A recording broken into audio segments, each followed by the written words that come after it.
Modern-day Russia. A shadow of its former self, or a dynamic and self-sufficient nation arising from the ashes of the USSR? Well, what the Russian government would like to portray and reality are two different things. In this video, I'll be examining different aspects of the modern Russian state in light of their Soviet past, as a case study of capitalism.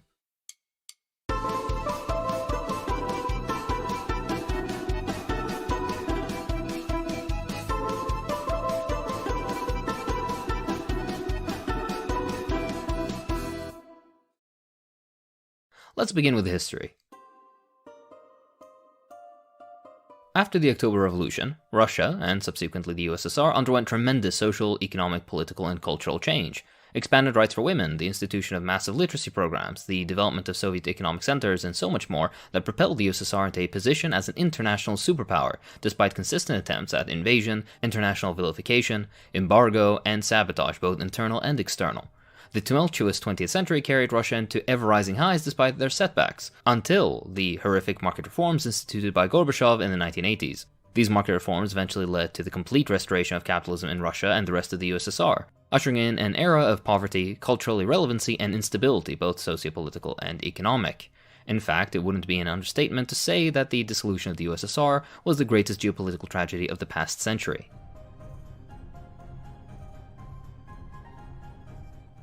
The transition from socialism to capitalism was incredibly difficult. Following Gorbachev's disastrous market reforms came Yeltsin's shock therapy. Under the advice of Western neoliberals, who you should never take advice from, Yeltsin pushed Russia's economy into removing all price controls and state subsidies, removing all import-export barriers, and more importantly, mass privatization of all state industries and assets. He loudly proclaimed from socialism to capitalism in 100 days. What resulted was an economic disaster that was otherwise unprecedented in times of peace. To quote Cockshot, the world's second superpower was reduced to the status of a minor, bankrupt economy with a huge decline in industrial production and in living standards. Nothing brings out the scale of the catastrophe than the demographic data, which shows a huge rise in the mortality rate, brought about by poverty, hunger, homelessness, and the alcoholism that these brought in their wake. This collapse could have been foreseen by anyone with common sense, and many did, although they were now of an undesirable political persuasion and risked prison or worse for voicing their opinions. The neoliberals promised that once enterprises were free from the state, the magic of the market would ensure that they would interact productively and efficiently for the public good. Everything would spontaneously reorganize in the most efficient and profit-maximizing way. Basically, trust me bro. Soviet economy was a massive interlinked system with extensive networks between many countries as far away as Cuba, Vietnam, and Central Europe. State enterprises relied on regular state orders, the contents of which might be dispatched to other enterprises thousands of miles away.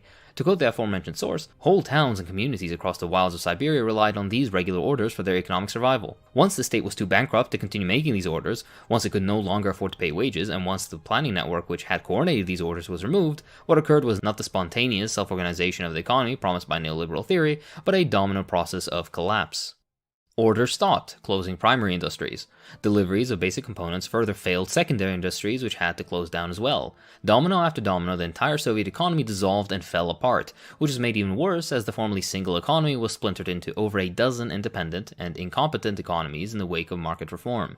In comparison, had the economy remained socialist and with the growth rate of the so-called Brezhnev era of stagnation, roughly 2.5%, the economy would have stood at 140% in 1990 levels. Some estimates even put the USSR as the world's largest economy by the early 21st century. However, the net effect of 13 years of capitalism was to leave Russia with half the industrial capacity that could have been expected even from the poorest performing years of the socialist economy. Almost immediately after reform, prices of consumer goods rose to over 2,000 times what they had been in 1990, and rent over 500 times. This market experiment would result in more orphans than World War II, as wages fell over 50%. Meanwhile, Yeltsin sold off major Russian industries in the most profitable sectors, oil, metallurgy, etc., to his buddies for a measly $600 million, despite these individual enterprises being worth the GDP of several small countries. Russia became the largest IMF borrower with loans over $20 billion. Of course, they disappeared without any account on where and how the money was used.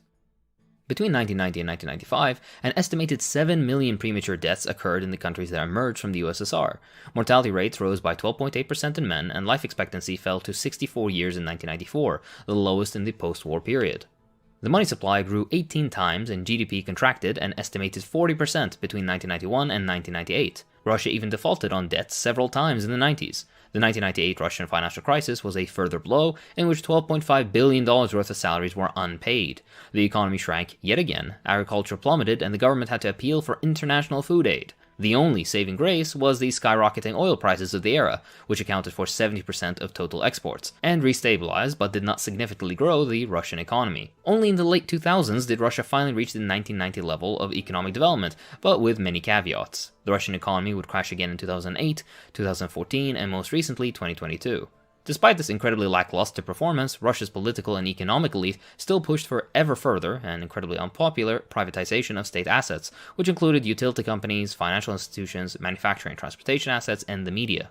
Under socialism, Soviet Russia and the USSR as a whole had undergone miraculous industrialization that launched it into the forefront of the world. It developed, engineered, and produced high-tech personal computers for civilian use and supercomputers for industrial and military use, even when you keep the embargo in mind. It constructed nuclear power plants, civilian and military aircrafts, cars, tractors, ships, submarines, all sorts of military weapons and equipment. It had a developed space program and produced everything from wheat and textiles to natural gas and traditional consumer goods, all whilst providing housing, employment, high-quality medical care, and education to all its citizens. Now, Russia is the example of social inequality, with only the US surpassing it when comparing developed countries. In the USSR, the top 1% earned a maximum of 5 times the lowest earner. This figure has now skyrocketed, with ranges going from 20 to as high as 300 times the lowest earner. The richest 10% own 87% of the nation's wealth, and the percentage of people under the poverty rate has increased to above 16%, with nearly 20 million Russians not earning enough to live on. Some improvement over the nearly 40% poverty rate of the 90s, but still catastrophic when 1 out of 5 Russians are in abject poverty, and that's not even taking into account how official figures are wholly inadequate to measure poverty, with real figures being higher. Billionaires have continuously consolidated their ownership over Russia's wealth. Meanwhile, inequality between differing regions of Russia can be as high as 43 times according to per capita GDP. Likewise, after recovery from the horrific 90s period, Russian GDP per capita has basically been stagnant. The GDP of only the RSFSR, so Soviet Russia, in 1989 was $1.72 trillion. If we're talking about the USSR as a whole, it was $2.75 trillion. Modern Russia has only surpassed Soviet Russian GDP levels in 2011, only to quickly fall below again. If we compare it to the nation it inherited from, the USSR, then the economy of modern-day capitalist Russia has never been larger than the economy of the USSR, even after 30 years of relatively uninterrupted development and advice from the best of capitalist orthodoxy, especially when comparing it to the hardships the USSR had forced onto it. When it comes to production and export, the USSR and modern-day Russia differ only slightly. As the largest inheritor of Soviet industry, Russia's economy can still produce technically sophisticated goods, although to a lesser extent than the USSR. An example can be Russia's automobile industry, which produced 1.7 million vehicles in 2018, compared to over 2 million produced in the 80s each year in the USSR. Likewise for other technical and operational goods. Agriculture, too, has suffered, with modern Russian agricultural output still not meeting the 1990 Soviet level. Arable land, through mismanagement, abandonment, and environmental neglect, has declined by 33%. Livestock fell by half, and planted seed area by 25%. Fertilizer use plummeted, and nearly 20 years of hardship with Russia's agricultural policy were only somewhat solved by 2016, the first year in which modern Russian agricultural output exceeded Soviet Russian, but not total Soviet, output. Relevant to note, too, is the fall in mechanization of Russian agriculture, as well as a fall of fertilizer input. Overall, though, agriculture is one of the 2 industries that have fared decently, with the other being natural resource extraction. As for energy, modern-day Russia is performing either worse or stuck at roughly 1990 levels, regarding energy, gas consumption, electricity generation, energy intensity, and energy use per person. In general, Russia experienced 69.4% of negative GDP growth and 92.6% of positive GDP growth since 1990, netting only 23% of constructive growth in a period of over 30 years. Better than in other post-Soviet nations such as Ukraine, but still nothing impressive or even halfway commendable. The current state of Russia economically is a mixed bag. In some spheres better than the 1990s USSR by virtue of the progress of technology, and many others far worse. On most accounts, Russia is poorer, less diversified economically, less able to project economic power globally, and less capable of economic growth than the USSR was. Housing, too, has suffered. Between 1960 and 1985, Soviet Russia built over 1.6 billion square meters of urban housing stock. Meanwhile, modern Russia, in double the time frame, has built under 1 billion square meters, despite crumbling housing infrastructure and the continued prevalence of multi-generational households. The rate of urbanization climbed steadily all throughout the Soviet period until the dissolution and has been stagnant ever since.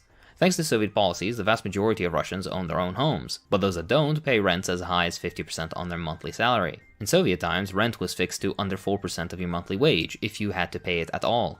Currently, it's believed that up to 20% of the Russian economy is in black market dealings, which are notoriously illegal as to what is sold, how workers are being treated, what wages people earn, lack of taxation, etc., and is also ridiculously flimsy, meaning it can fall apart any time. Some research seems to indicate that the level is actually over 40% of Russia's GDP.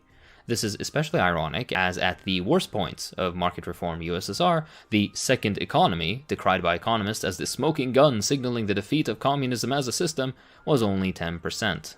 Russia, too, is ranked as the 136th most corrupt country out of 180 countries. Putting aside the myriad of issues corruption indices have, corruption still is a very present and major issue of modern Russia, eclipsing whatever petty corruption that existed within Soviet times. Officially, Russia is in a demographic crisis. Russia has a particularly high death rate and a low birth rate, traditional signs of poverty and an inadequate healthcare system. The phenomenon even has its own name, the Russian Cross. The population of Russia has been declining since 1990 by more than 500,000 people each year. In fact, Russia has only had 3 years since 1990 with a positive population growth of only 80,000. In the same time, they've lost nearly a net 14 million people. In the Soviet era, an extensive, interconnected, and highly developed healthcare system was developed all across the USSR. Healthcare was free of charge, and relevant indicators exceeded the world average in number of beds, doctors and nurses per 10,000 people, per capita access to healthcare, etc. The modern Russian state inherited the system and currently exists with mixed levels of development. The 90s saw massive privatization, the proliferation of for-profit clinics, essentially non-existent healthcare spending, the proliferation of addiction and communicable disease, as well as massively reduced life expectancy. Modern-day Russia supposedly has a free healthcare system, but a particular problem in certain parts of the country is that doctor salaries are extremely low, and hence many doctors demand a fee from patients in order for them to be treated. This puts Russian patients in a tight spot, as they too have low wages and sometimes cannot afford the fees doctors charge. Health centers in Russia, especially outside major cities, are in an extremely poor state. Medical equipment and facilities are in short supply and in high demand. Short staffing is a modern and developing issue, as many doctors and nurses have gone abroad where wages and living standards are higher, although this is currently offset with Russia's larger medical education base. Private clinics are expensive and hence not usually an attractive option for poor Russians. Since the 90s, healthcare outcomes have stabilized as spending has increased year by year, although deaths as a result of HIV, new HIV cases, drug abuse deaths, and other related rates have increased, while, for example, the number of hospital beds decrease. The reason for the spread occurred after the dissolution of the Soviet Union, in which drugs and drug traffickers flooded into the country and, taking advantage of the horrendous living conditions, made many addicts of the Russian population. Through the sharing of needles and other unhygienic practices, HIV and AIDS spread. Alcohol and drug-related disorder rates have remained relatively unchanged in 30 years, with alcohol-related deaths accounting for nearly 500,000 people every year. Interestingly, many of these diseases, aside from alcoholism, were previously non-existent during the Soviet era, but have appeared in modern-day Russia mainly due to poverty and lack of prosperity brought about by the capitalist transition. Another interesting note is that drug trafficking and the use of drugs in general was harshly suppressed by the Soviet Union, which is why the USSR never really had a problem with AIDS, but poverty has pushed people into either drug trafficking as a source of income or the use of drugs as relief from their economic conditions. Russians have incredibly low faith in their political institutions, with polls showing faith in both chambers of the Russian parliament, the State Duma and the Federal Council, at only 10%. The number of people who care for the right to choose between different political parties was only 3%. Russians, too, heavily mistrust the institution of market mechanisms, and a large proportion delegate more trust to earlier forms of Soviet government and economic organization than modern capitalist Russia. 75% of Russians polled say that the Soviet era was the greatest period of Russian history, with many saying it was closer to the people, 59% saying it took better care of ordinary people than modern Russia, and a majority claiming they regret the dissolution of the Soviet Union. Not necessarily a call for a reinstitution of the Union, but interesting nonetheless. Equally high levels of mistrust exist for modern Russian bureaucracy, civil institutions, banks, employers, the police, and much more. In fact, modern-day Russia leads the world in lack of trust in civil institutions. The image of post-Soviet Russia is the image of pretty much all transitional countries. To quote from After the Wall Fell, the poor balance sheet of the transition to capitalism, how does the picture look? In the bottom group, absolute failures. We have 7 countries with a combined population of almost 80 million, 20% of the population of all transition countries. None is likely to reach its 1990 income anytime soon. Basically, they are countries with at least 3 to 4 wasted generations. At current rates of growth, it might take them 50 or 60 years, longer than they were under communism, to go back to the income levels they had at the fall of communism. Most people's expectations on November 9, 1989 were that the newly brought capitalism would result in economic convergence with the rest of Europe, a moderate increase in inequality, and consolidated democracy.